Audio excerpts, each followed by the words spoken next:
Hello, hello. Happy birthday to me. Happy birthday to me. Happy 57th birthday, dear Sherry baby. Mon chéri. Happy birthday to me. So here I am at the beautiful monastery in the forest of Thailand, and it is my 57th birthday today, and it's the most glorious day. I didn't realize I was going to have all of these inner child meditations today. And it's so incredible because about a week ago, for the first time in my life, I considered my birth father, who I've never ever considered. I've always just considered him to be an absolutely abusive, horrendous, horrible human being from the way that he treated my mother. And he did some really, really horrible things. And it was always really hard for me to connect to any soul that would have been so horrendous. And about a week ago, I was walking the stupa at Kopan Monastery, and I said to one of the girls I was walking with, I said, oh my gosh, I just had like all of this love and compassion and awareness even that I had a birth father, and that underneath all of his behavior, oh my goodness, he may very well be a really, really special soul as well, just like everybody else. And then I started to really focus on the fact that none of us, nobody ever wants to become the person that's creating all the harm that was created from his rage and anger.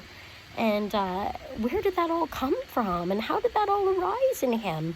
And underneath all that behavior, just like anybody who's killing baby animals and doing horrible things to little humans and doing anything horrible in this world, those people that have the most horrendous behaviors, are perhaps born with a different karma and have a karma that they have to work through. And if we don't believe in karma, that's okay. The bottom line is that he too was born a perfect soul, a beautiful, precious soul, and for whatever reason he became that person. I can't understand those things, but underneath all of that, he's pure soul, just like the rest of us. And so I was kind of starting to make a little bit of peace with that soul that helped bring me into the world, because when I was at the monastery, one of the prayers was talking about honoring their mother and father, if nothing for nothing more than the fact that through their union, my soul was created, or your soul was created. And there were some pretty horrendous stories about how my birth father felt when he heard my mother was pregnant for me. And he did some really, really horrific things to her as a result. But somewhere this morning, I said to myself, wow, at some point, there was a union. And that union is what created the zygote, which then became me, the fetus within my mother. And I started to reflect on love. And no matter what that love was, no matter what that was, if that was the only way that my dad could show love, I'm going to take it, because I don't know what happened to him through his life that made him the way he was. But I'll take this. I'm going to take this as a beautiful, beautiful part of my creation, whatever that love was, that manifestation that two people come together and create a baby. I could feel my mom. I could feel my absolute attachment and her absolute undying love for me and me for her, as I focused on meditating on being a fetus in her womb, and how hard she worked to keep us safe and made sure that we had everything we needed in our lives, and how strong and courageous and just, there's a mountain behind me. I'm just going to see if I can show it to you. But this absolute mountain, there's my mom. There's my mom and her strength. This is the most glorious, the biggest mountain face I've ever seen. And I'm calling her Ma Mountain because that's my mom.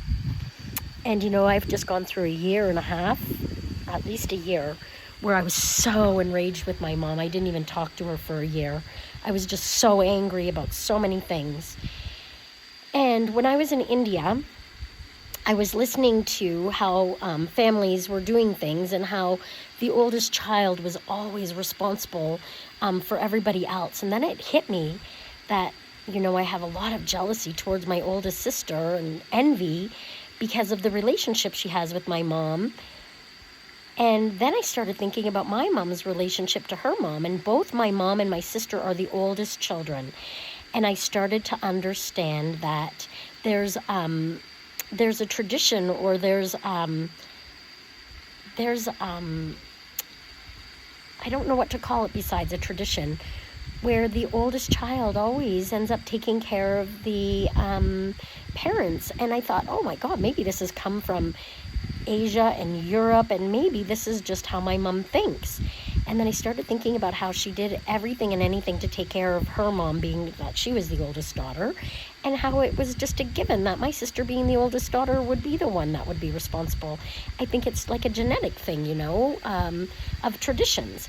And so I was really able to let go of my anger and my rage towards my mom for always putting that sister first in a different way. And I looked at it for what it was, and I was really then able to have so much more grace and release. And I definitely let my mom know about that. And it's not fair. She's like 76 years old, 75 years old, and they just put her through the most hell anybody can put their mother through by just not bothering with her, and her just be feeling really hurt. But I said really horrible things to her as well. So I just want to remind you, if you're out there and you're having an issue like this with your parents or a parent, please try not to put it into words and actions. Maybe do your inner work first, because, it's really important not to create all that horrible karma that I've just created with my mother around how angry I was, based on what could just be simply like a genetic I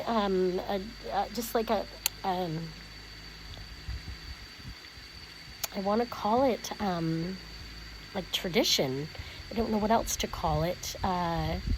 Rituals, family rituals that are, created generations and generations ago, and that might have been the reason for the behavior and why things happen the way they do.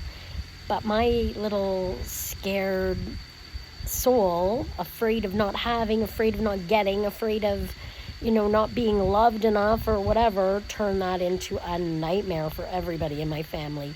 And I just want to be really honest about that, because maybe it'll help you if you're listening. Maybe this will help you. But the bottom line is, I had this beautiful meditation this morning where I felt really loved and wanted, and that my birth was a rejoicing time of love and value.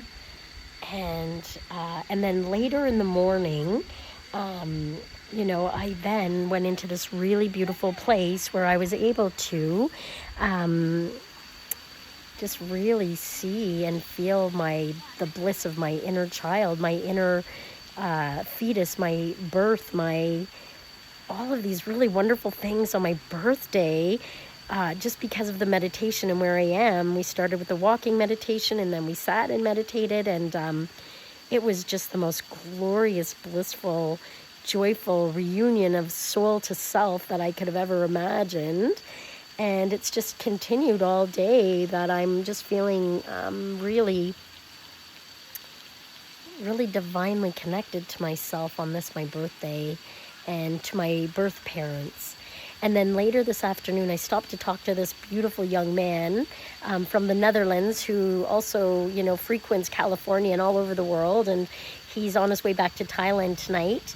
And he was asking me some questions about how I was doing, and I gave him a little rundown. Then at the very end of our introduction, I said, oh, by the way, what's your name? And he said, Oscar. And those that would know my stepfather, who I always just felt was like my real dad, Weston, who loved us and cared for us. He was our knight in shining armor and saved our lives, I swear.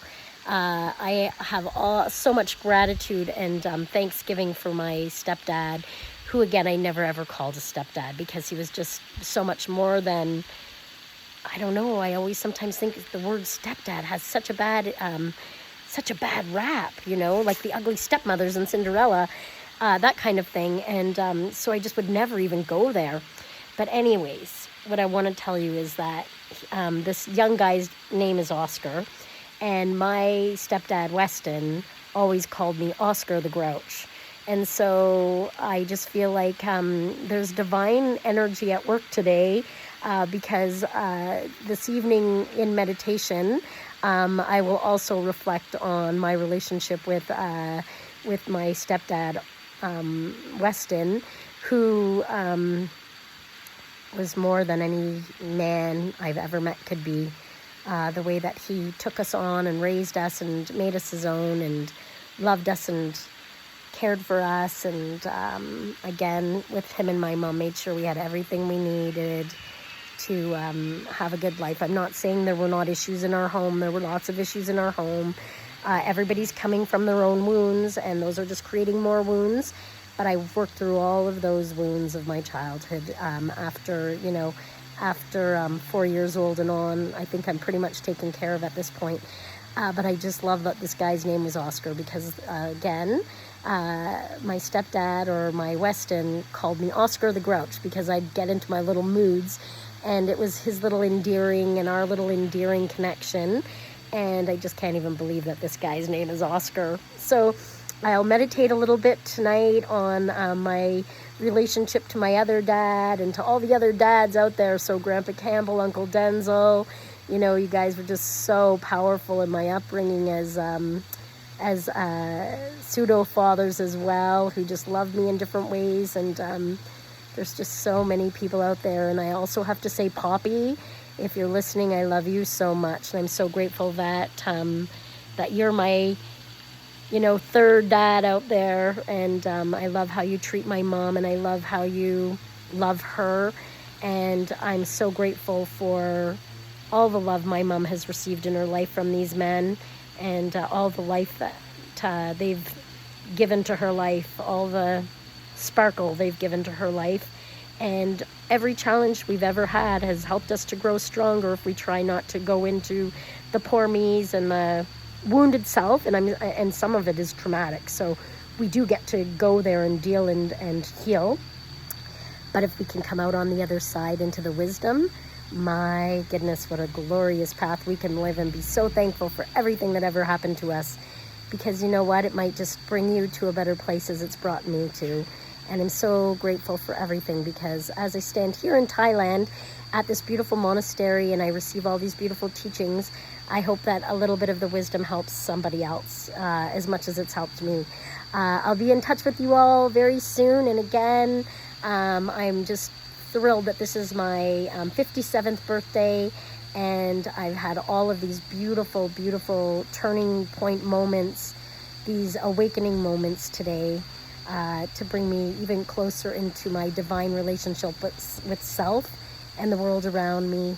Thank you for the conditions today. Power of the universe, Buddhas, Jesus, Shiva, Parvati, whoever you are, whatever you are, thank you for all of the realizations today. Namaste, everybody. Peace and blessings.